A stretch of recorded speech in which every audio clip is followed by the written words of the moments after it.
Hello, and welcome to the U.S. Wheat Associates Annual Crop Quality Seminar. My name is Dr. Jayne Bock, and I'm the Technical Director at the Wheat Marketing Center. Today, I'll be talking to you about the 2021 White Club crop. White Club is a subclass of soft white wheat, and it's used to produce traditional soft wheat products, such as cakes, pastries, cookies, and cereals.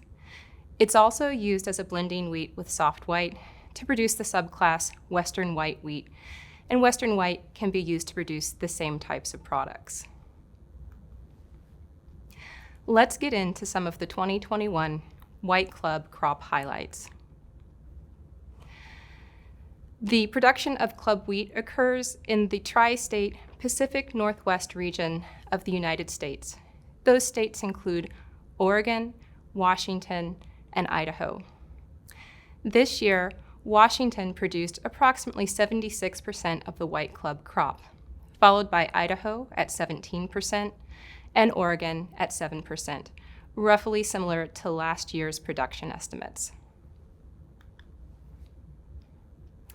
In terms of crop highlights, White Club winter planting conditions were generally good going into the winter. However, lower rainfall in the winter impacted crop development coming out of dormancy.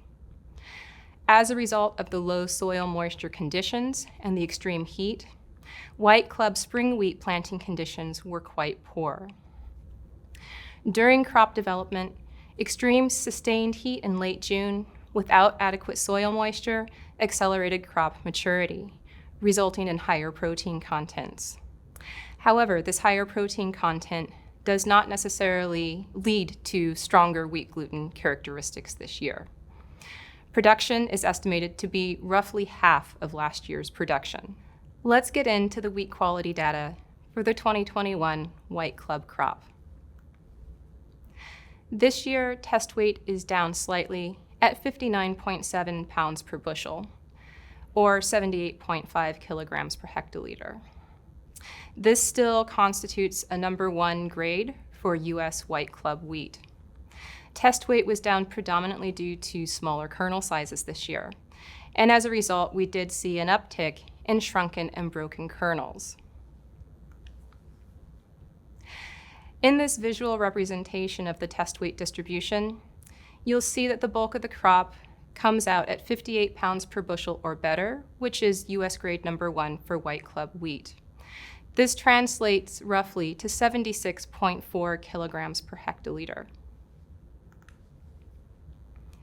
Looking at the kernel moisture data this year, we'll see that the 2021 crop averages 8% moisture content.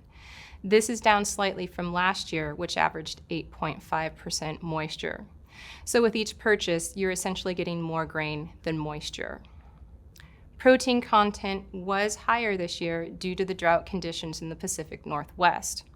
Protein content averaged 11.5% for this year's crop, compared to 9.8% for last year's crop.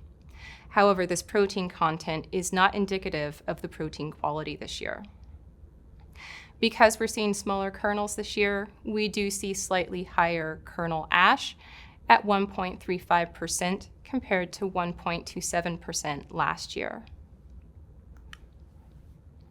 Looking at wheat protein content distribution, we can see that this year's crop falls typically between 10 and 12% protein content, in line with the 11.5% protein content average for the 2021 crop. This is in contrast to last year, where the bulk of the crop fell at 10% protein content or lower. This visual representation of the wheat moisture content distribution shows that the 2021 crop tends to fall in the 7 to 8% moisture content range. This has implications for tempering, and appropriate tempering protocols should be used for this lower moisture wheat. Looking at some of the non-grade data, this does show that we do indeed have smaller kernels this year. 1,000 kernel weights for the crop this year averaged 27.1 grams compared to 32.3 grams in 2020. If we look at kernel size distributions, we do see a drop in the number of large kernels and an increase in the number of medium kernels. As a result, mill settings will need to be adjusted to accommodate these smaller kernels. Kernel diameters were 2.42 millimeters compared to 2.61 in 2020, again, showing that kernels are smaller this year. However, falling number values were quite good this year, averaging 345 seconds for the 2021 white club crop, compared to 322 seconds in 2020. So overall, the grain is quite sound this year, and there were no sprouting issues encountered. Looking at a visual representation of the 1,000 kernel weight distribution, we can see that the bulk of the crop falls at 31.9 grams or smaller this year, compared to last year where the bulk of the crop was 28 grams or better. And looking at the falling number distribution, we can see that this year only 7% of samples showed as having a falling number value lower than 300 seconds. So the 2021 crop is quite sound in terms of its falling number value. Because we're seeing smaller kernels this year, we did see lower laboratory mill extraction values. The 2020 average was 74.7% extraction versus 72% extraction this year. Now, with that lower flour extraction, sometimes we do tend to see higher ash values because of those smaller kernels. We did not see that this year. The flour ash content averaged 0.42% this year compared to 0.48% in 2020. What this means is that if your mill settings are adjusted appropriately, you shouldn't expect to see an uptick in flour ash content due to the smaller kernel sizes this year. In contrast to the higher protein content this year, wet gluten content averaged 6.1% for the 2021 crop. This is in contrast to 13.1% in 2020. So what this means is that the gluten is indeed very weak this year despite the higher protein contents that we're seeing. This is likely due to higher overnight temperatures, which resulted in a slightly different protein distribution being laid down in the kernel. Those higher overnight temperatures also affected starch granule organization, and as a result, the starch pasting properties are slightly different this year as well. Amylograph peak viscosity values were 529 Brabender units for the 2021 crop, compared to 439 Brabender units in 2020. So we are seeing higher peak pasting viscosities for the starch this year. Looking at solvent retention capacity values, the water solvent retention capacity value this year was 49% compared to 54% in 2020. This means that the higher protein content is not necessarily resulting in increased water uptake, so we do still expect to see good bake-off in the oven.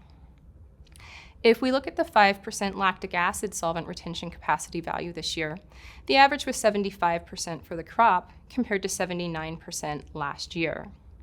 What this means is that despite the higher protein content, that protein is not overly strong and is not taking up an excessive amount of solvent. We did see concurrent drops in the 50% sucrose retention and the 5% sodium carbonate retention. So what this means is that the gluten performance index did drift up this year as a result, but that shouldn't be taken as an indication of the gluten being overly strong this year. Farinograph water absorption values align with the water solvent retention capacity values.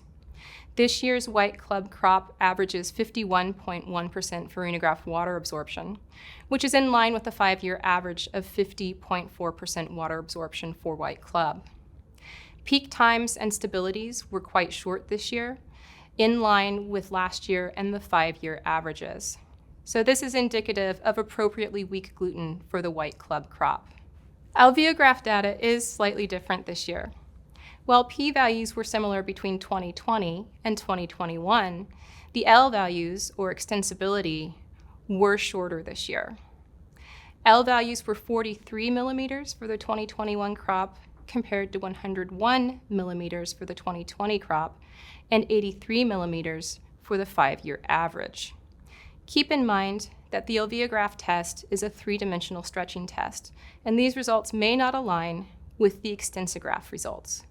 The extensograph test is a 2-dimensional stretching test, and so you should look at the results that are appropriate for your end product. Resistance this year for the 2021 crop was down slightly at 107 Brabender units compared to 125 units in 2020.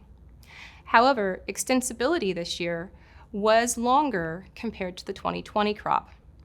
The 2021 crop is averaging 17.2 centimeters compared to 14.9 for 2020. Let's look at some of the end product quality data now. Looking at cookies, we did see good cookie bake-off results this year. Average diameter for the crop was 9.1 centimeters compared to 9.2 centimeters in 2020. The spread factor was better this year at 12.6 compared to 11.4 in 2020. Overall, these are good cookie results, and they should bake off nicely in the oven. Sponge cake volumes were lower this year at 1,070 cc's compared to 1,129 cc's in 2020. Total scores were also lower this year, with 2021 averaging 34 points compared to 47 points in 2020. This is likely a result of some of the different starch pasting properties and should be manageable if mill streams are selected appropriately, for example, by using solvent retention capacity tests, using air classifiers, and using ingredient technology such as enzymes and emulsifiers. Those scores were slightly lower due to firmer textures.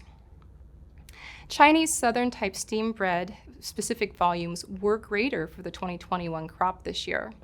The crop averaged 2.3 milliliters per gram compared to 2.1 in 2020. Total scores, however, were lower, averaging 53.5 points this year compared to 65.6 points in 2020. This was due predominantly to more open crumb textures as well as firmer crumb textures. Again, appropriate mill stream selection should help rectify many of these issues. So summarizing the quality of the 2021 White Club crop, we'll see that this year's test weight is slightly lower at 59.7 pounds per bushel or 78.5 kilograms per hectoliter. Wheat protein is up at 11.5% on a 12% moisture basis, while kernel moisture is 8%. The wheat is very sound this year with a falling number average of 345 seconds. And despite the higher protein content, lactic acid SRC values are only 75%. Amylograph peak viscosities are up at 529 Brabender units. But again, despite the higher protein content, we are seeing desirably low Farinagraph water absorptions and short peak times and stabilities. Although sponge cake crumb texture was firmer this year, that should be manageable with appropriate mill stream selection and ingredient technology. We observed good cookie diameters and spread ratios this year, and overall, despite the higher protein content, this year's crop still shows appropriately weak gluten characteristics. The data for this survey was generated by the Wheat Marketing Center with the support of the Idaho and Oregon Wheat Commissions, the Washington Grain Commission, U.S. Wheat Associates, and the United States Department of Agriculture. Thank you very much for participating in this year's U.S. Wheat Associates Crop Quality Seminar. I hope you found this presentation useful and informative.